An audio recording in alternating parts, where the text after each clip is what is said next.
You know, they say that trust is the foundation of a relationship. I never really understood what that meant until my own trust was shattered, piece by piece, in the cruelest way possible. My name is Ben, and my wife, Jenna, and I have been together for nearly a decade. Our marriage, by all accounts, was rock solid, or so I thought. I guess it always feels that way until something happens to expose the cracks that have been quietly forming all along. Jenna was my best friend, my confidant, my partner in every sense. She's intelligent, driven, with a warm smile that could light up a room. She had been working as a marketing executive for a few years, and I worked as a graphic designer. We didn't have any children yet, though we talked about it a lot in recent years. Things seemed perfect, but if there's one thing I've learned, it's that perfection is a fleeting illusion. Things started to shift subtly, almost imperceptibly. It began about 6 months ago when Jenna started seeing a psychologist, Dr. Allen. At first, I thought it was a great idea. Jenna had always been open about her struggles with anxiety and had occasionally talked about seeing a therapist but never quite made the leap. But recently, she had been more stressed than usual, a combination of work pressures and just the grind of daily life. She said Dr. Allen was helping her find ways to manage her stress and regain some balance. "Dr. Allen really understands me," she said one night. Her face lit up in a way I hadn't seen in a long time. I was genuinely happy for her. It felt like she was finally finding the support she needed, and it took a weight off my shoulders. Little did I know that this new relationship would eventually shatter mine. Over the next few weeks, though, Jenna seemed different. Her laughter came easier. Her eyes sparkled more. But there was something else, too. An intensity, a sort of charge in her energy that I couldn't quite put my finger on. Sometimes she would come home from her sessions and be unusually quiet, as if lost in thought. When I'd ask if she was okay, she'd flash me a quick smile and say she was just tired. It was understandable, given how emotionally intense therapy can be, so I didn't push. I trusted her, after all. But then, one night, I noticed something that nagged at me. We were having dinner, and she was talking about a recent session. "Dr. Allen says I should focus more on what makes me happy," she said, twirling her fork absent-mindedly. I nodded. "That's good advice," I replied, though something about her tone felt off. Her eyes flickered up to meet mine, and for a second, there was a look there I didn't recognize. "Yeah, he's just been a really great support," she said softly, almost reverently. It was a small thing, but the way she said it, the way her voice seemed to linger on he, as though he were more than just a therapist. Something in my gut twisted, but I shook it off, convinced it was just my imagination. The weeks turned into months, and Jenna's sessions became more frequent. She started going twice a week, then 3 times. And the changes in her became more noticeable. She'd come home from a session, and there'd be this glow about her. Her face was flushed, her eyes bright. She'd walk past me without a second glance, sometimes murmuring a quick, "Hi," before disappearing into the bedroom to unwind. One night, though, I couldn't ignore the feeling any longer. She had left her phone charging in the living room while she was in the shower, and as I passed by it, I noticed a notification from Dr. Allen. I didn't intend to invade her privacy, but something about seeing his name light up her phone made me feel like I'd been punched in the gut. When I glanced at the message, it was simple, almost innocent. Asterisk, "I can't wait to see you tomorrow." Asterisk, it's strange how a single sentence can change everything.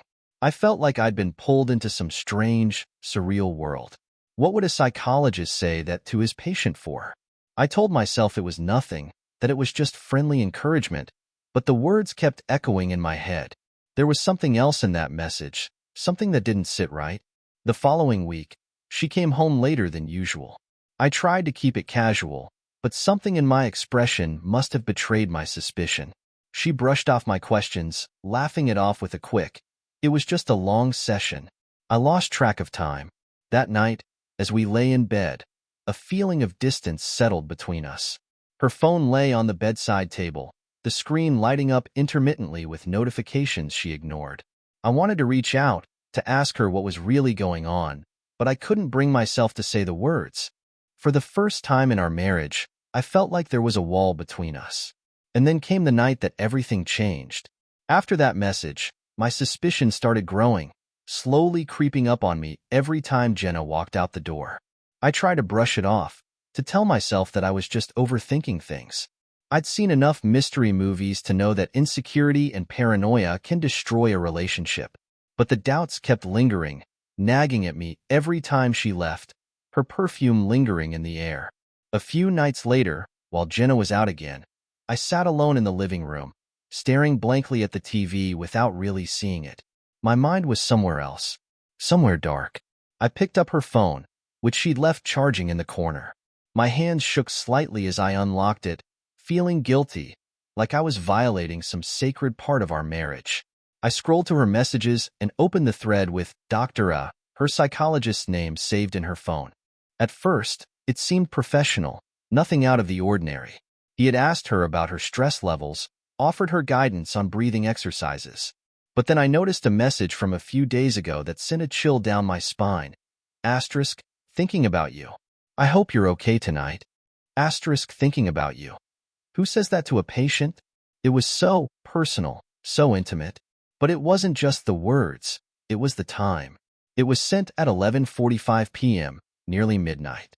What therapist texts a patient in the middle of the night? I closed the messages, my mind racing, a storm of questions crashing around. Was I just paranoid? Was I overreacting? My heart told me something was wrong, but my mind kept second-guessing, unwilling to believe it. I paced around the living room, gripping my phone so tightly I thought it might crack in my hands. Then, a few days later, it happened. Jenna came home late from work, looking visibly upset. She hadn't been this closed off in a long time, and I could tell she was struggling to keep it together. I tried to ask her what was wrong, but she brushed me off, retreating into the bedroom, saying she needed to be alone. I didn't follow her. I stayed up, just sitting on the edge of the couch, wondering how we'd gotten here. My wife, the woman I'd built my life with, the person I'd always believed would stand by me no matter what, was slipping away, and I felt powerless to stop it. The next day, Jenna didn't go to work. She called in sick, saying she had a migraine. She was irritable, snappy, and every time I tried to talk to her, she shut me down. I started feeling like a stranger in my own home. And for the first time, I seriously considered the unthinkable. What if Jenna was actually having an affair? It seemed absurd. I mean, she was going to therapy. She was supposed to be getting help, support. But as I pieced together the little things, the late-night texts, the secretive behavior, the time spent at sessions, the more it started to feel like a dark reality I couldn't ignore. That night, Jenna was sound asleep beside me, but I couldn't get any rest. I kept hearing Dr. Allen's words in my head. Asterisk, thinking about you. Asterisk, it was so personal, so inappropriate. I knew I had to do something, but I wasn't sure what. I decided to talk to her, to bring it all up. After all, communication had always been the foundation of our relationship. The next morning, as she was getting ready for another session, I took a deep breath and asked her, Jenna, can we talk? She glanced at me in the mirror, her face carefully neutral. Sure, she replied, but there was something guarded in her eyes. I feel like something's been off between us, I said slowly, choosing my words carefully. I don't know what it is, but I can't shake this feeling that you're keeping something from me. Her eyes narrowed slightly, and she turned to face me. Ben, what are you trying to say? My heart was pounding, and I felt like I was walking on thin ice. It's just, you've been distant lately, and I noticed a few late-night messages from Dr. Allen. I don't know, Jenna. Is there something you're not telling me? Her expression changed instantly. Anger. You went through my phone, she snapped, her voice cold. I flinched. I hadn't expected that reaction. I saw the notifications, and it was late, so I got worried. Unbelievable. She cut me off, crossing her arms. Ben, he's my therapist. He's helping me, and now you're accusing me of, what? Of cheating? Are you serious? I tried to keep my voice calm, but the frustration was boiling over. Jenna, I'm not accusing you of anything, but I have to be honest with you. It hurts seeing you so close to someone else, even if he's your therapist. And those messages, they don't seem like things a therapist should be saying. Her face softened for a moment, and I thought she might actually open up. But then she just shook her head and turned away. You know what, Ben? Maybe the problem isn't with me. Maybe the problem is that you don't trust me. And with that, she left for her session. I sat there, feeling like I just lost a battle I didn't even know I was fighting. Maybe she was right. Maybe I was the one with the trust issues. But I couldn't ignore the feeling that something was very, very wrong. It wasn't until later that day, when Jenna came home visibly shaken, that I knew I had to act. She avoided eye contact, heading straight to the bedroom without saying a word. I followed her, concern overwhelming my frustration. Jenna, what happened? I asked gently, putting my hand on her shoulder. She tensed, her face pale, eyes downcast. It's nothing. I'm just going through a lot right now. And then, she did something she hadn't done in months. She hugged me. I could feel her trembling, holding on to me as though she was afraid to let go. It was almost as if she were apologizing without words. But for what? Jenna's sudden vulnerability threw me off balance. Here was the woman I'd fallen in love with, the person I knew better than anyone. For a brief moment, I thought maybe I was wrong. Maybe she wasn't hiding anything, and all my suspicions were just the product of my own insecurities. But even as I tried to convince myself of that, a quiet voice in my head whispered that something didn't add up. Why did she hug me so desperately, like she was holding onto a lifeline? What had happened to make her crumble like that? The next morning, Jenna went to work early, claiming she had an important project deadline. I decided to take a day off myself. I needed space to think, time to put the pieces together. I was ready to let it go, ready to chalk everything up to paranoia. But a part of me just couldn't shake the feeling that I needed answers. I sat down with my laptop and searched Dr. Aaron Allen, trying to understand more about him. The first few results were mostly links to his practice's website, patient testimonials, and reviews. But then something strange popped up, a local news article from a year ago. It was buried in the search results, easy to overlook. The headline made my heart skip a beat. Asterisk, psychologist faces allegations of unethical conduct with patient. Asterisk, the article was short, mostly a summary of claims filed against him by a former patient, a young woman who had accused Dr. Allen of manipulating her into an inappropriate relationship under the guise of therapy.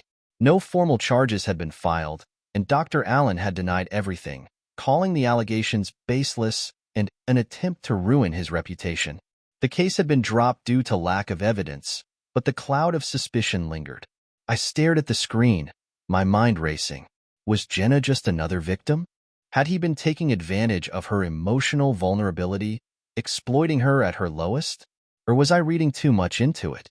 I saved the article and tried to calm myself down. But the more I thought about it, the more I realized I couldn't ignore this. I had to know the truth. That evening, I tried to bring it up gently with Jenna. Hey, I was looking up Dr. Allen earlier. Just wanted to see what kind of work he does. Did you know there was some kind of scandal with him last year? She froze for a moment, her fork halfway to her mouth. Then she forced a smile. Yeah, I heard about that. But it was just rumors, nothing serious. It didn't worry you? I mean, you're spending a lot of time with him. She put her fork down, and her expression turned steely. Ben, he's helped me more than anyone else has. Those rumors mean nothing to me. He's not like that. I wanted to believe her, but the way she shut down the conversation so quickly made my doubts flare up again. She didn't look at me for the rest of dinner. That night, as she slept beside me, I found myself wondering just how far I was willing to go to get the truth. A part of me felt guilty, like I was betraying her by even questioning her faithfulness. But another part of me, the part that couldn't let go of those suspicious messages, needed answers. The next day, when Jenna left for another session, I did something I never thought I'd do. I followed her. I felt a strange mixture of shame and adrenaline as I tailed her car. She drove to his office, which was expected. But instead of going inside right away, she sat in her car for a few minutes, her fingers tapping nervously on the steering wheel. I watched from a distance, hiding behind another car in the lot, my heart pounding. Finally, she got out and headed into the building. I waited for about 15 minutes before I decided to take a risk. I got out of my car and walked toward the building, telling myself I'd just peek in, just to put my mind at ease. The receptionist was on a call, So I quietly slipped past her, glancing around to make sure I wasn't seen. I made my way down the hallway, stopping at the door marked Dr. Aaron Allen. Pressing my ear to the door, I tried to listen in, hoping to catch some sign that would prove my suspicions wrong. And that's when I heard it, Jenna's voice, soft and intimate, saying something I couldn't quite make out, followed by Dr. Allen's voice, speaking in low tones. I leaned closer, straining to hear, my heart racing. Just then, the door opened abruptly, and I nearly stumbled into the room. Jenna and Dr. Allen both turned to look at me, their expressions a mix of shock and horror. Jenna's face went pale, her eyes wide with guilt and fear. Dr. Allen's mouth dropped open, but he quickly regained his composure, crossing his arms with a smug look that made my blood boil. "Ben," Jenna stammered, stepping toward me. "What are you doing here?" "I could ask you the same thing," I said, my voice barely a whisper. I could feel the walls closing in around me, the reality of what I'd discovered crashing down like a tidal wave. Dr. Allen cleared his throat, glancing between us. "I think it would be best if we all took a moment to calm down." But I wasn't interested in his fake professionalism. "Jenna, how long has this been going on?" My voice was shaking, but I forced myself to meet her gaze. She opened her mouth, but no words came out. Her silence was answer enough. A wave of anger surged through me, and I turned to Dr. Allen, my fists clenched. "You're supposed to be helping her, not this. How could you?" He raised his hands in mock surrender, a faint smile playing on his lips. "Mr. Thompson, I think you need to consider that maybe your wife came to me because of underlying issues in your marriage." "Are you serious?" I shot back, barely containing my rage. "You think you're in the right here?" He shrugged, clearly unbothered by my anger. "People come to me when they're unhappy. I simply offer them support and understanding." I looked back at Jenna, who was staring at the floor, tears streaming down her face. I felt a sickening wave of betrayal and heartbreak. "Jenna, after everything we've been through, this?" "I'm sorry," she whispered, her voice barely audible. "I never meant for it to go this far." That was it, the final nail in the coffin. She had made a choice to betray me, to keep secrets, to give her heart to someone else. Without another word, I turned and walked out, leaving them both standing there in stunned silence. The entire drive home felt like a blur. My mind was reeling, a storm of emotions ripping through me. Anger, betrayal, sorrow, and the dark realization that I couldn't just walk away from this. I was going to make sure they both paid for what they'd done. I spent that night on the couch, wide awake, replaying every detail in my mind. Jenna's face, the look of guilt, and Dr. Allen's smug smile all haunted me. I could still hear his voice in my head, speaking so calmly, so patronizingly, like he hadn't just torn my world apart. Jenna tried to talk to me when she got home, but I was done listening. The betrayal was too deep, the wound too raw. She sat across from me on the couch, pleading, her eyes red and swollen, voice cracking as she tried to explain herself. But nothing she said could change what she'd done. "Ben, I know I made a mistake," she whispered, reaching for my hand, but I pulled away. "I don't even know how it started. He was just there for me, and I was so lonely, and things with us. I snapped, cutting her off. "You mean you wanted something else, something I couldn't give you? So you went to him?" "No, it's not that simple," she said, her voice trembling. "It was never about you. I was lost, and he understood me in a way that—" "Stop." I clenched my jaw, willing myself to stay calm. "You think I'm going to listen to you tell me how much he understood you? You think I don't know exactly what happened in that office?" Her face crumpled, and she started sobbing. But I was beyond caring. It was like the woman sitting across from me was a stranger, someone I didn't know and didn't want to know. I stood up, leaving her crying on the couch, and went upstairs to pack a bag. I couldn't stay in that house, not with her, not knowing what she'd done. I needed time to think, to plan. As I threw some clothes into a suitcase, I felt a wave of calm settle over me, a strange, steady resolve that came from knowing exactly what I was going to do next. I'd be staying with my brother, Liam, for a few days. I didn't tell him everything, Just that Jenna and I were going through a rough patch, and I needed space. He didn't ask questions, probably sensing I wasn't ready to talk. But as I lay on the guest bed that night, I started crafting a plan. I was done with Jenna, but I wasn't going to let her and Dr. Allen walk away from this unscathed. They had destroyed my life, my marriage, and they were going to feel the weight of that destruction. The next morning, I called a lawyer. I knew I wanted a divorce, but I also wanted it to be on my terms. My lawyer, a sharp woman named Natalie who came highly recommended, listened to my story without judgment. When I told her about Dr. Allen and the affair, she paused. "You said he was her therapist?" she asked, a note of interest in her voice. "Yeah. Why?" She clicked her pen thoughtfully. "That changes things, actually. He's in a position of authority, a trusted professional.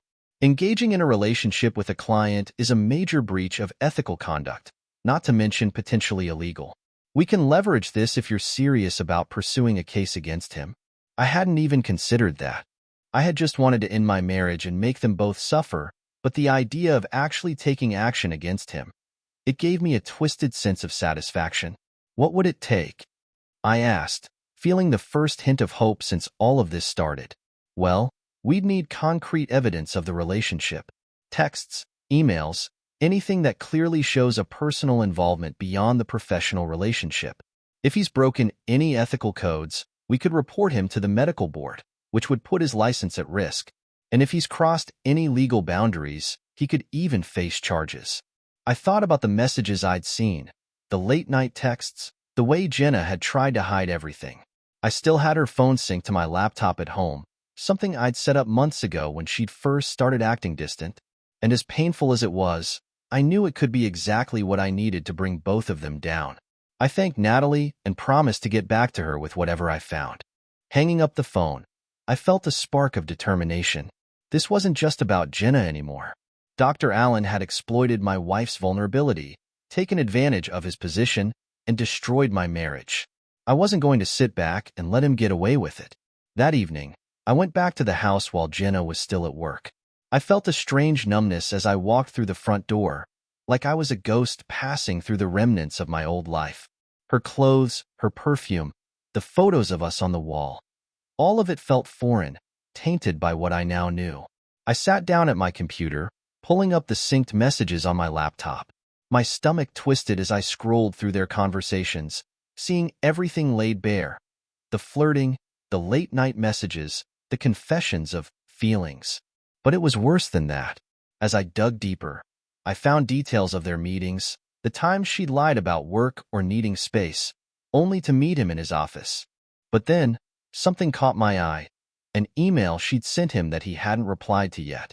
In it, she was apologizing, saying she felt guilty, that she couldn't keep lying to me. She told him she was thinking about confessing everything, about telling me the truth. That's when I saw it. A follow-up message, this time from Dr. Allen. It was chillingly calm, almost manipulative, saying that if you tell him, you'll ruin everything we've worked on. Think about what you'll lose. Think about what I'll lose. It was clear he wasn't just some innocent bystander in this mess. He was orchestrating it, controlling her, twisting her emotions to suit his needs. That was all I needed. I saved everything, every message, every email. I took screenshots, downloaded backups, and made sure I had every piece of evidence neatly organized. And as I looked over it all, I felt a dark satisfaction settle over me. The next day, I met with Natalie and handed over the evidence. She looked through it, nodding slowly, her expression hardening as she took it all in. "This is enough to make his life a living hell," she said, a faint smile playing on her lips. "Not only can we report him to the medical board, but we could even file a civil suit for damages. He's going to wish he'd never laid eyes on your wife." Her words gave me a grim satisfaction. This was exactly what I wanted. Justice, revenge. They would both pay for what they'd done. When I got home that night, Jenna was waiting for me. She looked tired, defeated, her face etched with guilt. She tried to talk to me, to explain herself, but I was past listening. I looked at her, and all I felt was a hollow ache where my love for her had once been. "Ben, please," she whispered. I want to make this right." I laughed bitterly. "Make it right? You think you can just undo everything? You lied, Jenna. You betrayed me with the one person who was supposed to help you. And now you want forgiveness? Tears filled her eyes, but I didn't care. I was beyond sympathy, beyond compassion. Don't worry, Jenna, I said coldly. You'll get what you deserve. She looked at me, confusion flickering in her eyes, but I didn't elaborate. I didn't need to. Soon enough, she and Dr. Allen would understand exactly what I meant. Over the next few weeks, the wheels began to turn. Natalie filed a complaint with the medical board, and we began preparing a civil suit. I knew that once everything came to light, Dr. Allen's career would be over. His reputation, his practice, everything he'd built would crumble around him. And Jenna, well, she'd have to live with the consequences of her choices. The day everything started unraveling was one I'll never forget.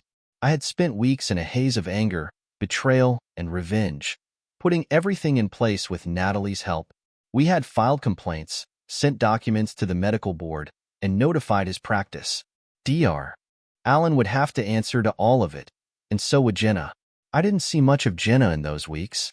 She had moved to her mother's place temporarily, which suited me just fine. But the text messages kept coming. Long apologies, desperate pleas for forgiveness.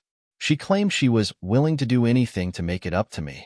But by then, her words felt empty. She had made her choice, and now it was my turn. The fallout started when Dr. Allen's practice got wind of the complaint. His license was immediately put under review, pending a full investigation. Word spread quickly through his colleagues and patients, and within a few days, he was forced to take a leave of absence. I could almost imagine the panic on his face as he watched his career slip away, and the thought gave me a strange sense of satisfaction. Then came the civil suit. Natalie handled everything with razor-sharp precision, making it clear that Dr. Allen had violated both professional ethics and legal boundaries. It didn't take long for news of the case to reach the local press. Within a week, the story was plastered across every local news outlet. Asterisk, psychologist under investigation for relationship with patient. Asterisk, the day the news broke, I got a call from Jenna. I almost didn't answer, but part of me wanted to hear the desperation in her voice. Ben, she started, her voice shaking. Please, we need to talk. What could you possibly have to say that I haven't already heard? I replied, my tone cold. She hesitated, then whispered, you don't understand. He's threatening me now, saying this is all my fault, that I'll ruin his life. Ben, I'm scared. For a moment, I felt a flicker of sympathy. Dr. Allen had clearly been manipulating her from the start, using her vulnerability against her. But that didn't erase what she'd done. This was your choice, Jenna, I said firmly. You chose him over us. You lied to me, you betrayed me, and now you're seeing the consequences. There was silence on the line, and then she spoke, her voice barely audible. I never wanted this. I got lost, Ben. I thought he was helping me, but he twisted everything. Please, I know I don't deserve it, but I need your help. I closed my eyes, forcing myself to stay strong. She had made her bed, and now she had to lie in it. I can't help you, Jenna, I replied. Not anymore. I hung up, feeling a strange mix of sorrow and relief. The woman I had loved, the one I'd thought would be with me forever, was now just a painful memory. The weeks that followed were filled with more revelations. Dr. Allen's former patients came forward with similar complaints, people who had been too afraid to speak up before. His reputation was destroyed, his practice crumbled, and by the time the investigation wrapped up, he had lost his license permanently. He'd have to move to a new state just to find work, and even then, his past would follow him. But Jenna, she was harder to erase. Despite everything, I could see the traces of her in every room of the house, her scent lingering, her photos still tucked away in drawers I couldn't bring myself to open. And then, one day, she showed up at the house. I opened the door, and there she stood, looking like a shadow of the woman I once knew. Her face was pale, her eyes red-rimmed from days of crying. Ben, she said softly, I needed to see you.